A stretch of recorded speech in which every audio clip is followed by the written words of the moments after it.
Hello and blessings, beautiful Coven of the Witch Weaver. Today I am going to show you how to make a spirit powder. A spirit powder is the type of ingredient that you use to enhance the energy of spirit, or to bless something, or even to add to a spell if there is an element of the spell missing. So for instance, if you are lacking specific ingredients, then by adding spirit powder that is very much attuned to the spell that you are doing, then that will be a replacement to those types of energies and ingredients that you haven't been able to source, and therefore it has a great deal of power, a great deal of oomph, in other words. So I personally use spirit powder in a myriad of different ways. Specifically, I add them to spells to enhance the intention, or I add them to candles for the same purpose. Sometimes I leave them open in the form of spirit guide, ancestor guardian, to bring in that more sort of ancient, primal, guardian, godly energy. And other times I put spirit powder in the equation to really attune to a particular energy, say that of learning or of healing or of accruing, business or finances or whatever it is. In which case, whatever you choose to do with your spirit powder, there must be an intention embedded in the element itself, okay? So, hey folks, I'm just sitting here editing this video and I'm kicking myself because as I'm talking about spirit powder and the ways that you can use spirit powder, I left out the main piece of information that I needed to give you. So I'm just like, intermission, let's fix this. So spirit powder can be used as a tag lock. That is the most common way in which a spirit powder is used. So let's say, for instance, you want to cast a spell and you don't have the ingredients necessary, as in something that links you to the person or the thing that you're casting the spell for. Then you can add the spirit powder. And one way to do this is, let's say you're doing some kind of a revenge work, right?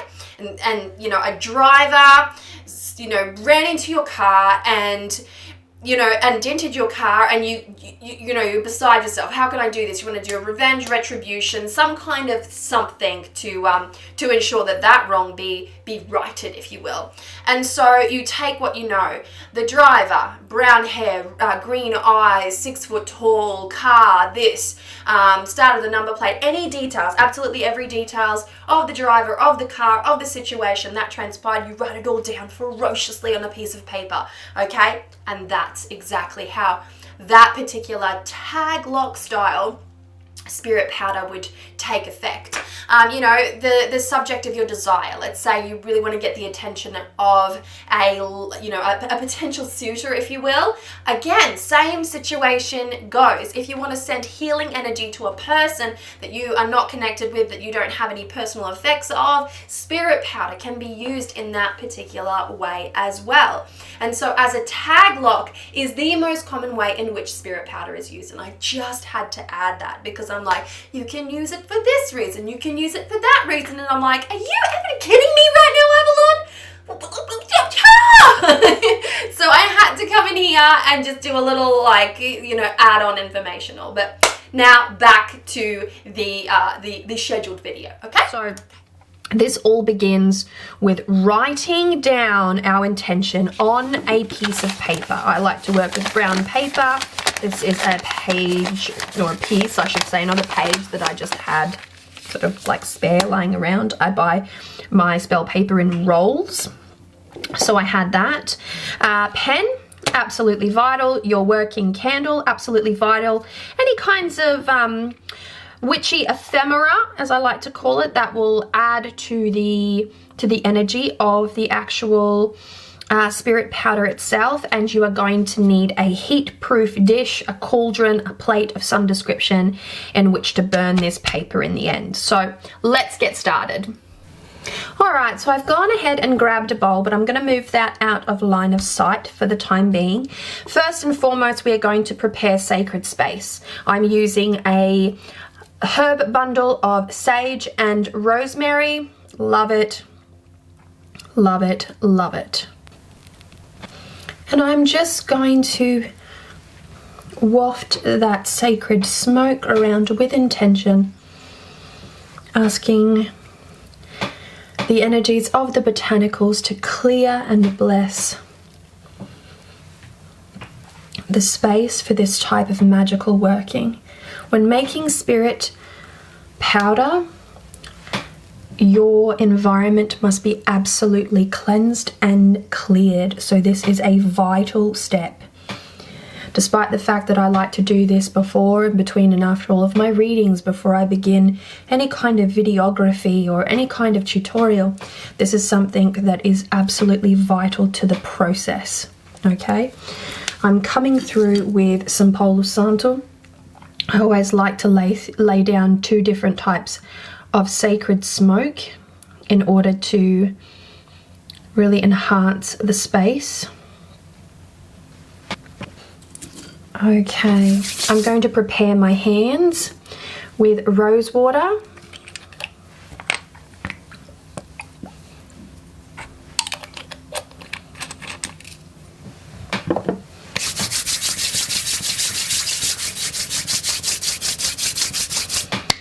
To my hands, I'm adding a drop of abramelin. Abramelin. Can't shake the habit of saying Merlin. It's not Merlin, folks, it's melon. Give this one a little shake because the sediment in the bottom needs to be sort of worked through. It's such a yummy aroma. This abramelin oil was created by the beautiful Juniper Moon of Juniper Moon's Apothecary, and it smells like autumn spice. That is what it looks like there. That's the cloudiness there. Okay, now while you're at it, while your hands are oily, anoint the pen that you are going to be writing with. Okay, so now that we've got that space sort of somewhat locked down, we are now going to open up the session of magic. So we're declaring to our guides, guardians, ancestors, and Orisha, for me that is, that I'm about to work some magic.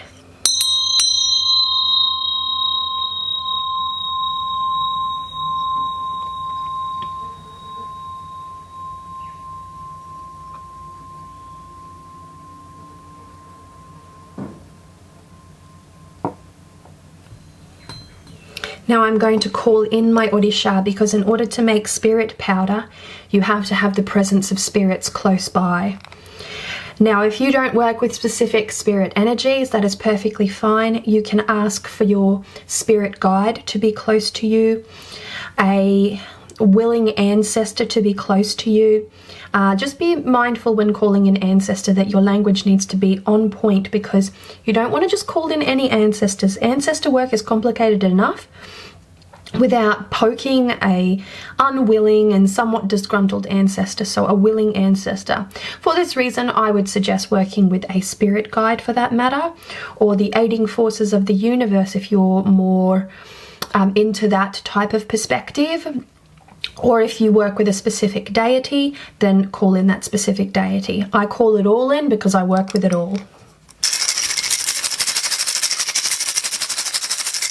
Sarava Orisha Sarava.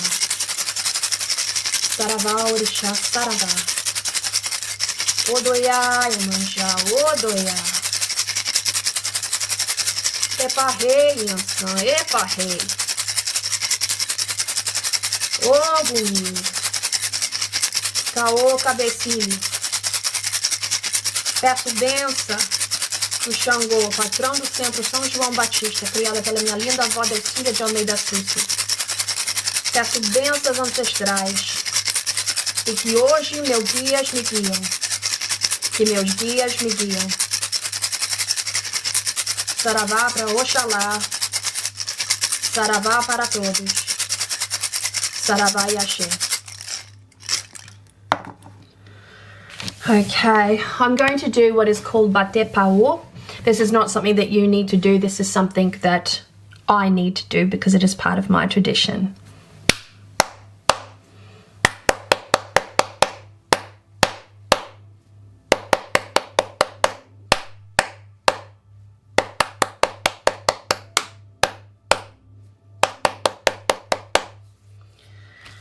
Okay. Right. Now that I've done all of the things, I'm going to give a little spritz of Sia spray. Bring into the equation that energy of sacred temple, which is healing, protection, and it's also clearing. We're going to do a little chakra balancer here as well. And on me, most specifically, because we want to make sure that we are in perfect alignment when we're doing this. So a time not to do this would be if you are unwell. You know, you're just under the weather, you've got a cold, you're not feeling well. I wouldn't do this when you are fatigued or tired. You really need to have vital energy coursing through your body when you've eaten really well, lots of, you know, fruit and veggies, that type of day where you feel like you've got a real pep in your step. That's when you want to do this, because you want that energy to be absolutely amazing. All right, so now we are ready. Everything is prepared. We've prepared sacred space, and I hope that you understand how important the preparation of sacred space is here. We are working with spirit energy to do this, and therefore you need to spiritually prepare your space. If your altar is in a state of disarray, and I don't mean if it's got ash and sort of that somewhat the fallout of a specific botanicals or a herb bundle or anything like that, that's not technically considered mess. You can do this.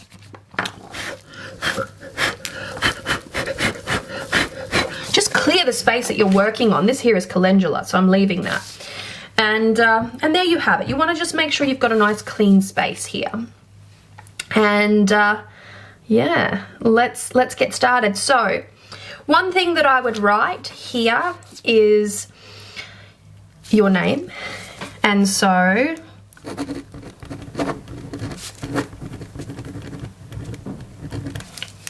you want your spirit powder attuned to you. So your birthday, it's best not to abbreviate the year you were born. I always feel a bit funny doing that. My natural habit is to do that.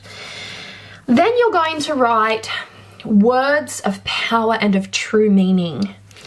I'm going to write something along the lines, and this changes each and every time I do this. I don't have a set script for this, but it's spirit powder, so I want the energy of spirit. So I'm going to write, oh, sacred spirit.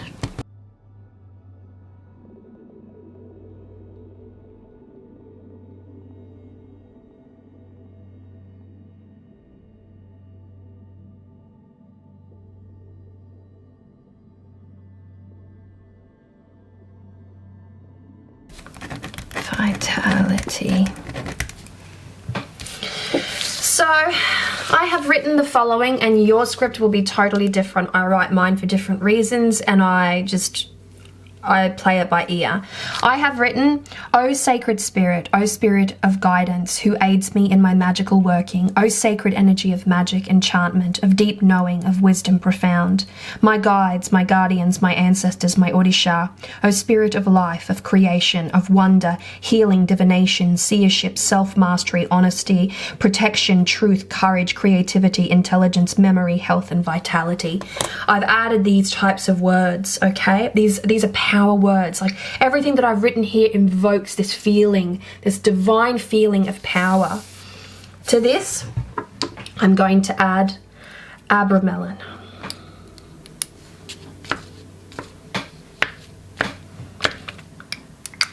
You can add your oils in whichever way you feel is good. I'm also going to add psychic visions and spirit oil. So the abramelin, as I previously said, is by Juniper Moon. This psychic oil is from the House of Hoodoo.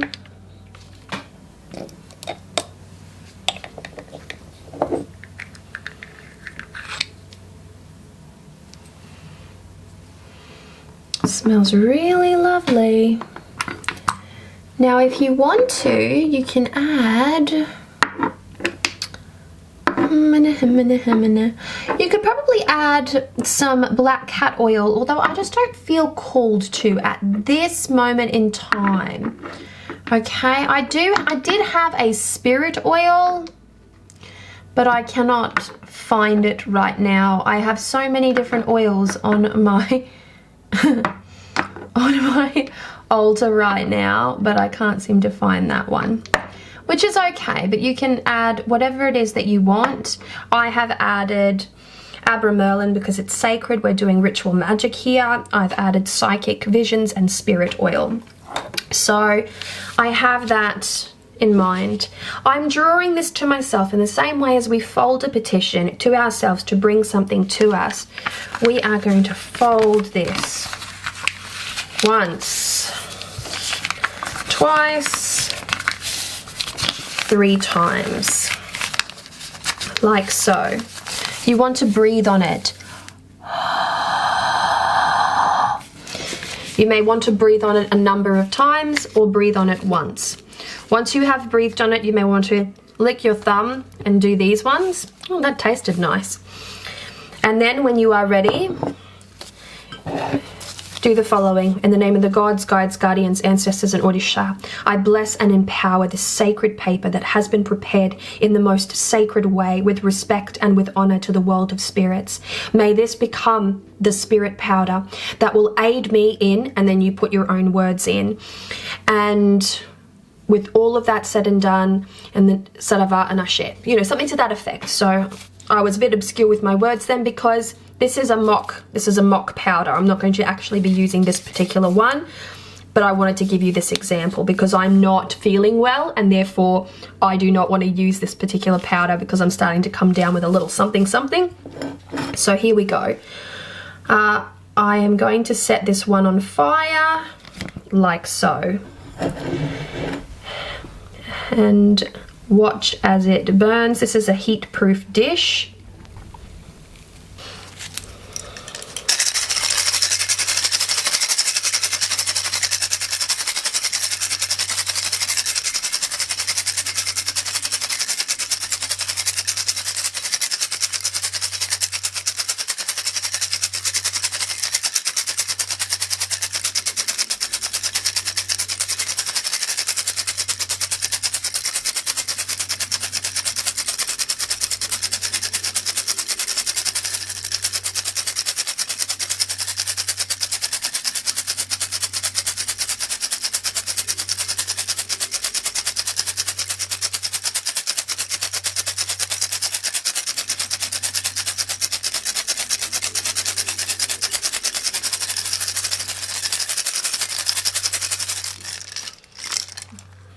Now, I still have pieces that haven't burnt, so it's a really good idea to get a long lighter like this and get in amongst it.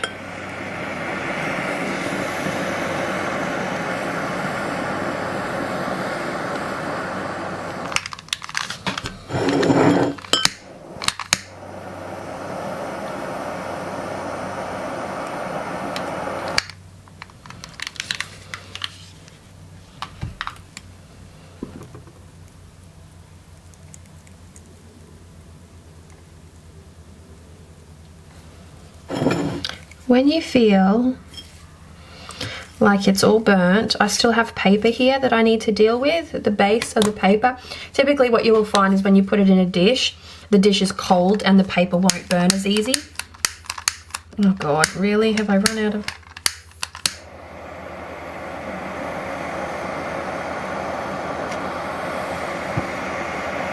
So you just need to fiddle with it. It doesn't have to burn in one single go, although if it does, that's awesome. But you do need to make sure that it all does burn.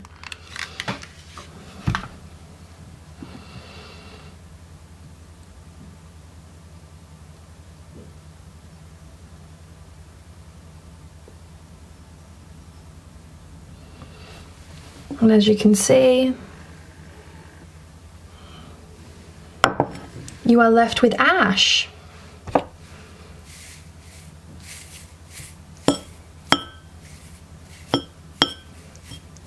It's powdered ash.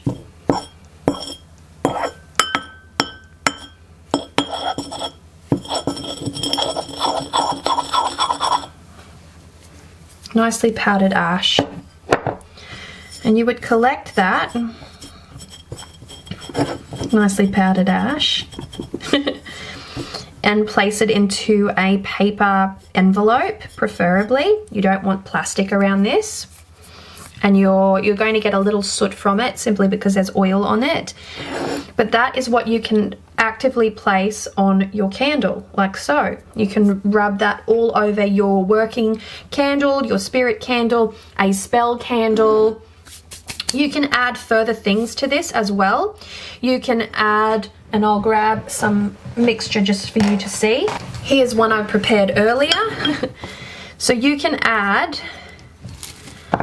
herb, like ground herb to this, herbs that would align with what type of energy you are wanting, and you can be very malleable with that. Add some more.